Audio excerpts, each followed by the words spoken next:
Hey guys, what's up? So it's been quite a while since I made a video, like almost 2 months I think. I need water. Hey baby. As the title of this video says, this is about my tattoo of my ferret Thomas. If you have followed me for a while on Instagram, then you know that in August of last year we lost our ferret Thomas to lymphoma. He was 1 year and 2 months old. The ferrets are running around. If you can't tell, they're making a lot of noise. There's a lot that I want to say about Thomas. I always want to say a lot about Thomas. This video is about my tattoo of him, so I'll keep it short. When we got Thomas, it was not planned. We only really wanted 2 ferrets. Nick had Mika and I had Sebastian. We went to get ferret food and litter one day and he was there and I fell in love with him. End of story. We brought him home. Not too long after we brought him home, his hind right leg broke. He was in a cast for a few weeks and it just was not healing like it was supposed to. So he needed to have his leg amputated. So his hind right leg was amputated and he adapted so quickly. He adapted before he even lost his leg. He was in a cast for a few weeks, like I said, and he had stopped using his hind legs completely. The cast was just too big and bulky for him, so he would drag himself around on his front paws everywhere. And like, he was a bulky little ferret because of it. He built a lot of upper body strength and it was extremely adorable. And because of this, I ended up calling him my little trooper for going through that ordeal at such a young age. He was only a few months old. And then shortly after that, he also became Little Bullet. He had built so much upper body strength that he was a fast little ferret. So he was my little trooper and my little bullet, as well as being Tommy Boy. He had a lot of nicknames. About 6 months after his hind leg was amputated, we moved from the apartment we were living in into a house. So he suddenly had so much more space to run around and play. All of our ferrets did. And not too long after that, he became lethargic and he wasn't really utilizing the space. He just wanted to sit on my lap or in my sweater pouches, which I loved because it was extremely cute. Ferrets aren't typically that cuddly. And I loved spending that time with him, but I knew that something was wrong with him. Like, I knew he went from being so energetic and playful and fast to becoming skinnier and slow and sleepy. We took him to the vet and found out that he had a mass inside. They felt a mass. They were hopeful it was on his spleen because then they could just remove the spleen, call it a day, he'd go home and be completely fine. Live without a spleen, no big deal.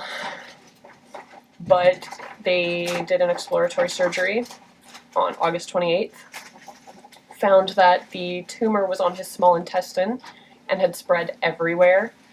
The doctor called me mid-surgery to ask me what I wanted to do, and I had already decided that if there was nothing that they could do for him, that I would have him euthanized while under anesthesia, rather than stitch him up, wake him up, send him home, say my goodbyes to him, and then send him back to be euthanized. That wouldn't be fair to him to put him through that. He had been through so much in his short life. So I made the call to have him euthanized. The doctor called me back afterwards when it was done. She was extremely amazing. She told me that not many people would go to such extreme lengths for their ferret as I did. That it's not very common that people do that kind of thing. And that is kind of heartbreaking to hear because ferrets are just as important as any other animal, as like a dog or a cat, that people would go to those lengths for typically.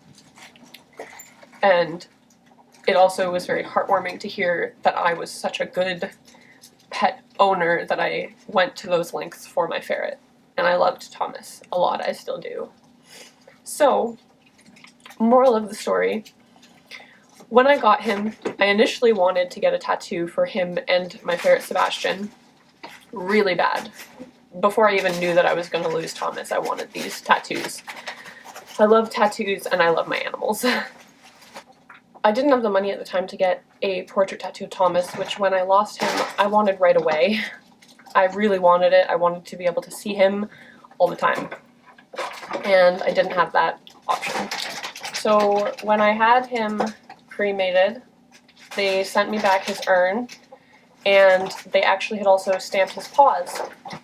Didn't know that they did that. What is strange that they did, though, was they stamped his hind left leg twice.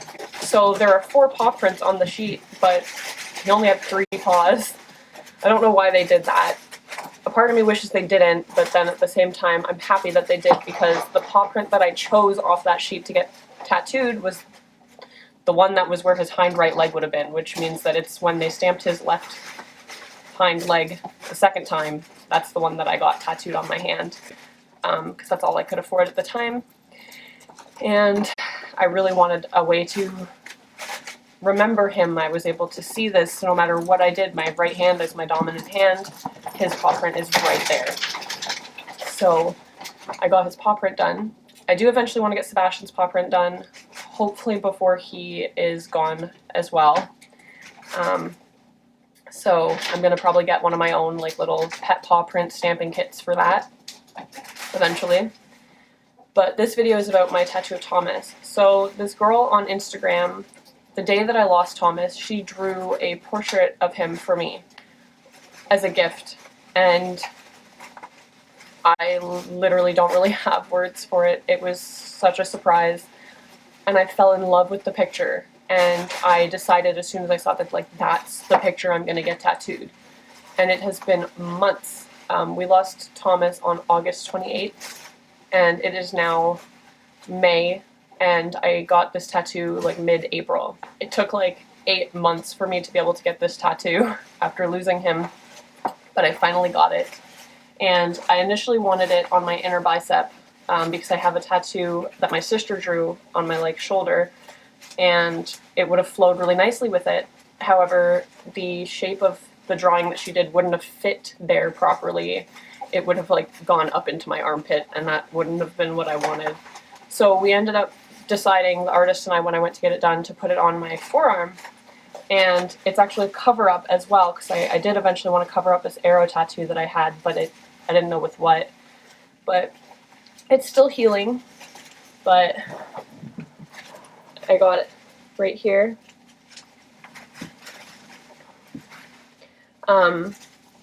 The only thing that we did really change was the tail. The tail wasn't curved that way, but I have tattoos right here and here, so we had to kind of go around those, and so we adjusted the tail a little bit. But this was Thomas. Also, we darkened up right here, just because my arrow tattoo goes right down the middle, and dark feathers of the arrow are up here. So instead of extending the white along his back more, we just made this darker, so that it could accommodate for that. But that doesn't really matter, because Thomas's fur changed so much, so drastically. He went from being like super dark with like black and white stripes on his tummy and a really dark spot on the top of his head to being almost entirely white.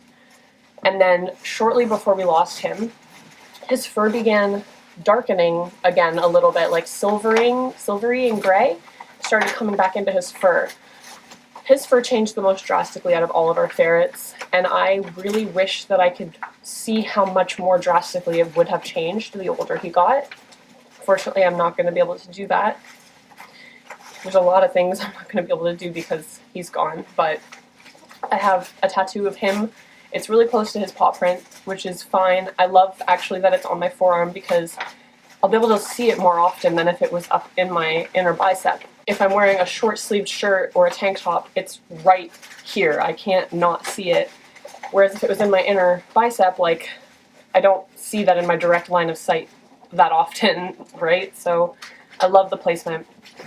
The tattoo that I want to get of Sebastian is supposed to continue off of this one. There's a braid at the bottom of this tattoo. I don't even know if you can see it. There's a braid right here, and it kind of cuts off, because I was going to continue the braid down.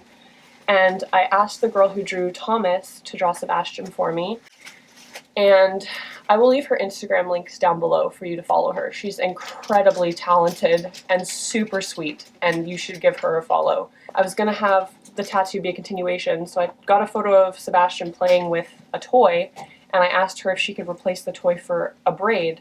Offered to pay her, and she said no, she wanted to do this. She'd be honored to do this, and was just incredibly sweet. So she drew it up for me. However, if I got that tattoo right here, because of the way that this tattoo is, Sebastian would be like in my elbow and would warp weirdly when I bend my arm and stuff, which I talked to the artist about. So I gotta figure out a way to get my tattoo of Sebastian incorporated in with the braid somehow, because he's holding onto the braid in the picture she drew. I've got to figure out what to do there. The artist is amazing that I chose. He actually did the piece up here. He's now done my tattoo of Thomas. He's also done one that I have on my shoulder of a crescent moon with a cat stretching inside of it, like galaxy colors. He's incredibly talented and amazing at what he does. He's opening his own shop, actually. I think it actually just opened yesterday, May 1st. So he just opened his own shop. And his work is amazing. I will be going to him for my tattoo of Sebastian as well. I might have him be the only artist that touches my right arm from now on. He's just super duper good at what he does, and I fully trust his work entirely. And yeah, so I got the tattoo of Thomas, and that's kind of what I wanted to just come in here and talk about, even though this video is probably really long now and me talking and rambling about just random stuff with Thomas. I think the most important thing about this tattoo, because Thomas's fur changed so much, and towards the end he was a lot whiter than the tattoo that I got, is the spot on his head. And the fact that, like, you can't see a right hind leg in this picture at all. It's just so him. And he just looks very happy in this picture, and he was such a happy ferret. And like I said, that spot on his head was just, that was Thomas, that spot. And even when he was like pure white, he still had that little light patch on the top of his head. It was a lot lighter, but it was still there. And like, that's Thomas to me, that little spot. I'm so happy that I have this now, and I am so happy with how it turned out. And I'm so grateful to the artist that drew it. I'm extremely happy with it. Don't really have like words to say thank you to this artist that drew it or the artist that tattooed it. It's just incredible, and I love it a lot. It means a lot to me too. It's a very important tattoo. So yeah. I hope you guys enjoyed this video, and I will see you in the next one. Bye.